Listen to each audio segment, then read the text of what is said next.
I have something important to discuss today, so I need both of you to listen. What? You seem so formal. Actually, I've made a decision about this house. A decision?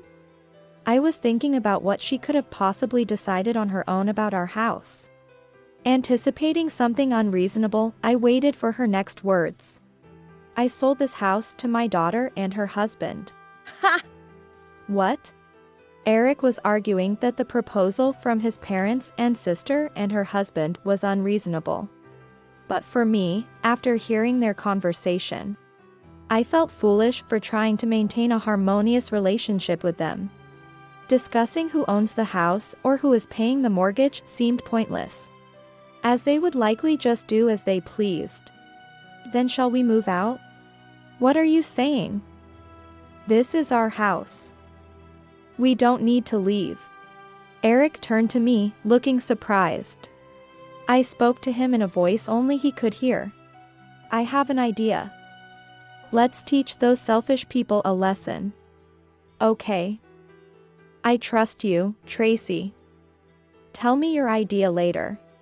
Eric then turned to his parents and sister's family and said clearly, okay. We'll leave. I am Tracy. I'm a working housewife who works from home. I live with my husband Eric and his parents. Living together might be a bit of an understatement. To be precise, his parents moved into our new home. We wanted to prioritize our life as a couple, but we had no choice as they had sold their own house. Unable to turn out his homeless parents, we reluctantly agreed to live with them. As you can guess from this background, our relationship with them wasn't great. Since I spend a lot of time at home, I inevitably spend a lot of time with my in-laws. My father-in-law is retired, and my mother-in-law is a housewife. For them, always being at home, I was an easy target. Tracy, could you make some coffee? For father as well. While watching TV and sitting on the sofa, my mother-in-law, looking bored, called out to me without turning away from the television. Holding freshly laundered clothes, I sighed quietly so they wouldn't hear. She could make her own coffee if she's bored. But I could never say that out loud. Yes. Please wait a moment. I put the laundry back in the basket and headed to the kitchen. I had to prioritize what my in-laws asked, or else they would nag me even more.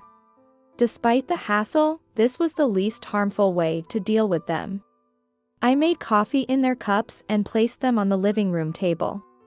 Without a word of thanks. My mother-in-law gave me a nasty look without even touching the coffee cup. You never think ahead, do you? When someone asks for coffee, it's common sense to bring sweets too. My father-in-law took a sip of his coffee, muttered, "It's lukewarm," and silently pushed his cup back to me. Without complaining, I took his cup back to the kitchen, remade the coffee with hotter water, and returned to the living room with some sweets I had bought. I was used to this. Every day, they would find something to complain about, say mean things to me, and do nothing themselves. They would complain about the seasoning of the food, dust on the shelves, or tell me to weed the garden. It's amazing how they always find something to complain about. It's shameless how they moved into our house and acted like this. But if I show that I'm thinking about this, their harassment will only multiply. So, wearing a smile like a mask, I continued to play the role of the good daughter-in-law they imagined. By the way, Tracy, when are you planning to have children? While looking at the newspaper, my father-in-law addressed me. Sigh. Eric is our only son, the heir. It's a problem if you don't have children soon. That's right. Tracy, you're in your mid-30s, aren't you? It's getting harder to conceive at your age, and I want to see my grandchildren soon. Eric and I enjoy our work, so we haven't thought about having children. However, my traditional in-laws could not understand this mindset. They constantly complain about me not getting pregnant yet. What exactly is there to inherit from a former salaryman and a housewife? Thankfully, Eric agrees with me that the whole heir idea is outdated. We're leaving having children to nature. I've recently resorted to this response as an escape. Expressing our views to the in-laws is futile, as they never understand. Arguing would be a waste of effort. Really. You can't be relaxed forever. Maybe you can't have children. You should get a checkup at the hospital. Pretending not to hear, I went to the bathroom to get the laundry I had left earlier. On a certain weekday afternoon, an uninvited guest arrived at our home. It was Eric's sister, Sophia. I also find my sister-in-law difficult to deal with. Hey, there. I'm here. Hi, Dad and Mom. Oh, Sophia. Good of you to come. Make yourself comfortable.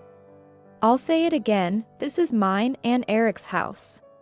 The entitlement of the in-laws and the way Sophia acts like she's at her parents' home feels so out of place. Oh, Tracy is here too. Hello.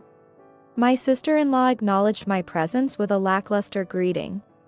I forced a smile, said, "Make yourself at home," and started preparing coffee. Of course, Sophia is not on my side. She, along with the in-laws, dumps household chores on me and makes snide remarks. I had a work deadline today and couldn't spend all day on housework. After preparing coffee and sweets, I informed the three that I would be working in my room. What, you're lying about work to avoid us?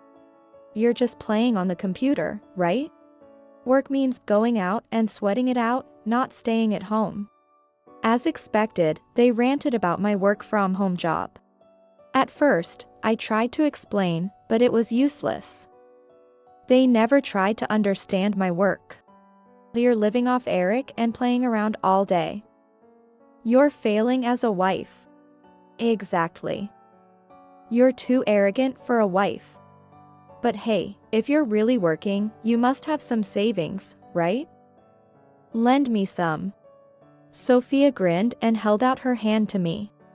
She's married but incredibly irresponsible with money. Whenever we go shopping together, she always forgets her wallet and makes me pay. I've never been paid back. Plus, it's always for her clothes, shoes, or accessories, which is just appalling. Eventually, I started making excuses to avoid going out with her. All our money is managed by Eric. I hardly have any to spend freely. This is another excuse I've come up with. Claiming I don't have money to avoid giving it to Sophia has been surprisingly effective. Oh, I see. Sophia looked bored and went off to chat with the parents about something else. I told them to return to my room and left. Luckily, my husband Eric is on my side. After returning from work, Eric would ask me if anything unpleasant had happened. And he would talk to his parents and sister about it. However, this rarely improved the situation. His parents have always doted on his sister Sophia, and Eric felt lonely as a child. Sophia was clever and excelled academically, so maybe his parents had high expectations for her.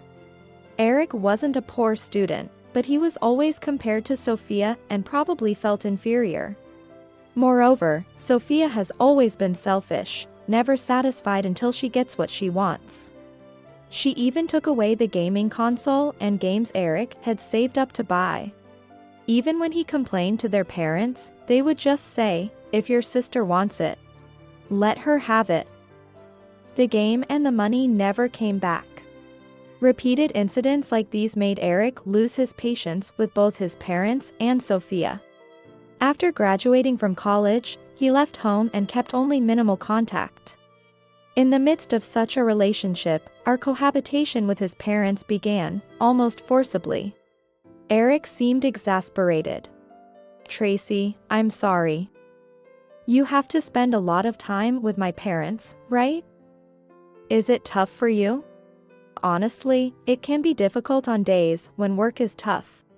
But I'm getting the hang of dealing with it and managing somehow. I really want to move out, but it's weird to leave our own house, right? I wonder if there's a solution. Having you on my side makes me the happiest. It's okay. We'll figure something out. Tracy. Thank you so much. With a face about to cry, Eric looked at me. Despite his slight unreliability, I loved the kind Eric. As long as he's on my side, everything will be fine. That's what I thought, but then something happened.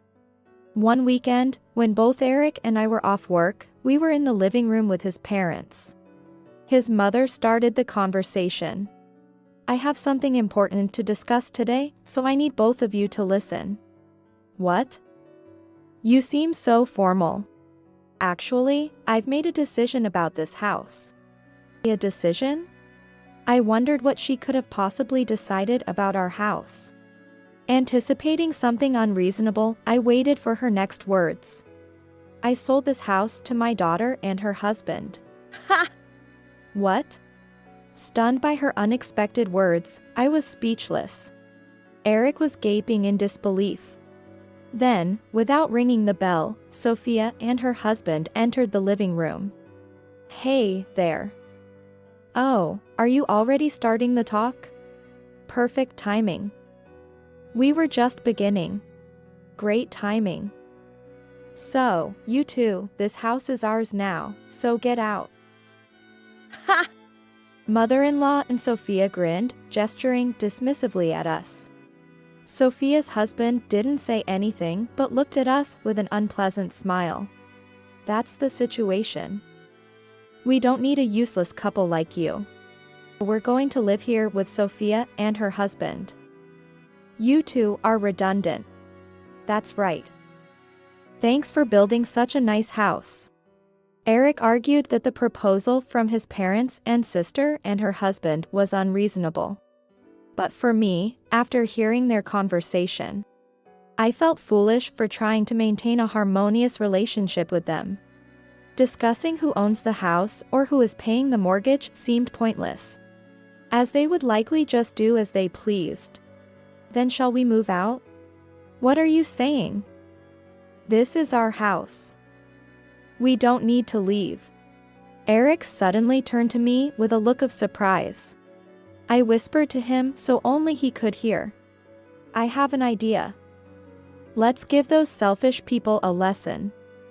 Okay. I trust you, Tracy. Tell me your plan later. Eric then faced his parents and sister-in-law, speaking clearly. Okay. Got it. We'll leave. They seemed delighted to hear his words. Staying there was unpleasant, so we headed to our room to pack our belongings. It took about a week to pack and find a new place, but we finally found a property and moved out. Of course, we didn't tell them our new address. It seemed like his parents, having gotten the beautiful house, lost their attachment to us. They never asked about our new home. Our life as a married couple living alone was so comfortable. It made me wonder if this is how it should always be. We were living a happy married life. About a month after moving, on a weekday when Eric was at work, I was at home working on my computer. My smartphone rang, and it was my mother-in-law. I regretted not having blocked her number, but reluctantly answered the call. Tracy. What on earth is going on? Her angry voice hit me hard. I pulled the phone away from my ear and asked what was wrong. What's wrong? Why isn't the mortgage being paid? The mortgage? Are you talking about the house mortgage? What else would it be? A reminder about the payment came today. What's happening? What do you mean? Why would we pay for the mortgage on a house we're not living in? But we're Eric's family. Isn't it common sense to spend money for family? I sighed loudly so she could hear, thinking, how dare you talk about common sense? They never contributed financially when we lived together. And now they expect their son and his wife, who moved out, to pay the mortgage. What kind of nerve is that? You remember the document you signed when we moved out? The one your father signed because Eric asked? I don't understand these things. That was a document for changing the house's ownership. What? Her shriek, like a scream, leaked from the phone. She must be wide-eyed and trembling with anger. Until now, I had always complied with her demands. But suddenly standing up to her must have taken her by surprise.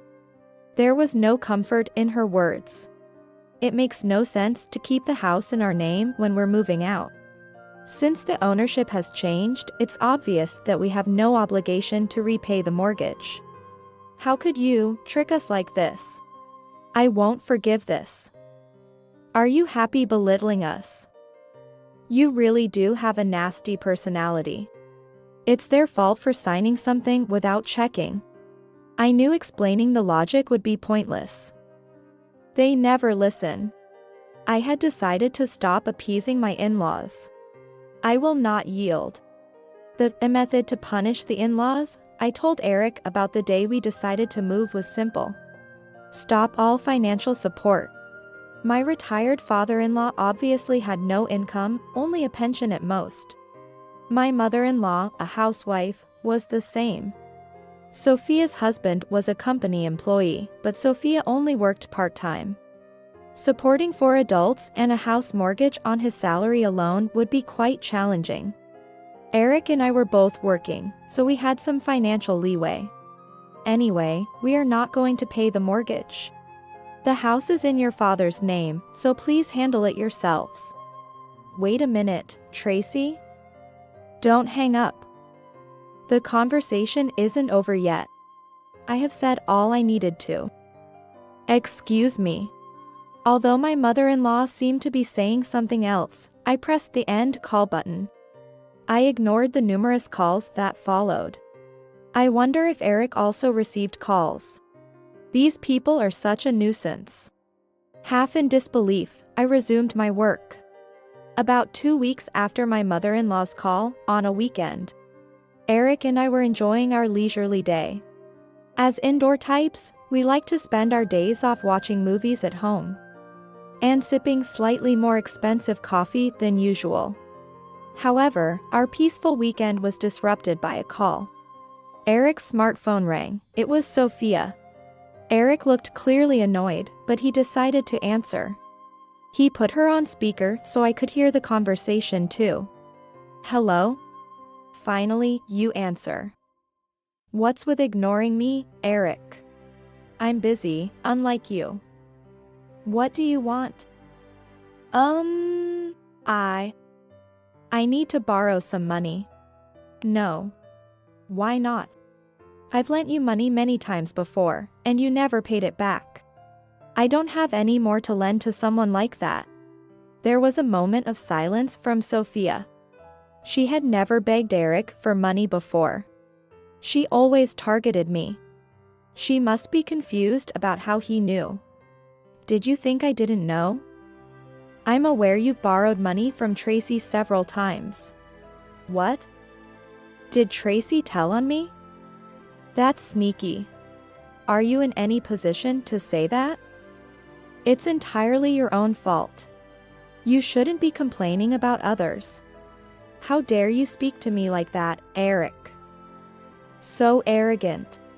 You're asking me for a favor, and yet you have the nerve to say that? I'm hanging up now. Sorry. Don't hang up, please. Maybe you should think before you speak. Anyway, why do you need money? I could imagine Sophia's frustrated face. She's always been aggressive towards Eric and never said sorry, even when she was at fault. This time, she must be really desperate. Sophia weakly answered Eric's question. You might have heard from Mom, but we can't pay the house mortgage and are in trouble. If this continues, we can't stay in the house. Please, help us. I see. Don't be so cold. A family member is in trouble, you know? What do you think, Tracy? Eric turned to me for my opinion. Sophia seemed not to understand why. Why does Tracy come into this now? Because Tracy was the one paying the mortgage for that house. What? What are you talking about? Stop joking at a time like this. Sophia let out a dry laugh. Eric continued, sounding exasperated. I'm not joking. Tracy earns much more than I do. But she was always at home playing on her computer. She can't have an income. Haven't I explained before? Tracy is a designer for a famous brand. She chose to work from home so she could balance her job and household chores since she can work anywhere with a computer. I didn't know that. I thought she was just a housewife living off of Eric, and now this. Sophia seemed extremely shocked. I had explained my work to her and my in-laws several times. Whether they thought it was a joke or simply weren't interested in my words, I don't know, but it seemed they hadn't remembered any of it. Eventually, I gave up on explaining. But if you have that much money, you can keep paying the mortgage, right? Ask Tracy to do it, Eric. We're family, so it's only natural to help each other. Sophia's meekness had vanished, returning to her usual irresponsible self regarding money. Just as I was about to retort, Eric finally raised his voice. Enough already. After all the terrible things you and our parents have done to Tracy and me, now you expect help when you're in trouble? That's just too much. What's gotten into you, Eric? Thinking I'd always do what you say is a huge mistake. I'm blocking all your contacts. Don't get involved with us ever again. Block us? You can't be serious. If you're that angry, you should say something. But I'm sorry. Please help this time. It's too late for saying sorry now. You probably don't even understand why I'm angry. But think a simple sorry will do. I don't want to be involved with such careless people. And I don't want you near Tracy. I'm hanging up now. Eric then immediately ended the call and blocked all contacts from his parents and Sophia's family. He told me to do the same, which I followed. I was relieved to think we wouldn't have to deal with them anymore. Eric, not used to getting angry, looked tired but smiled gently at me.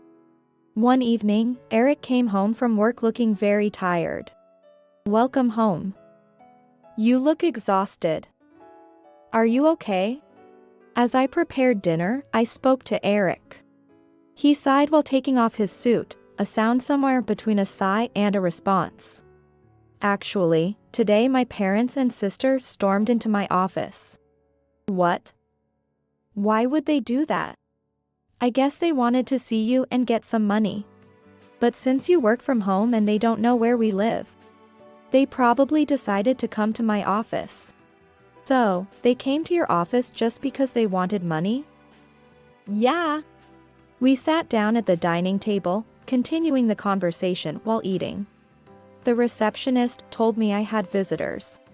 When I asked who, it turned out to be my parents. I asked her to send them away without meeting them myself. I see. That must have caused some trouble at your office.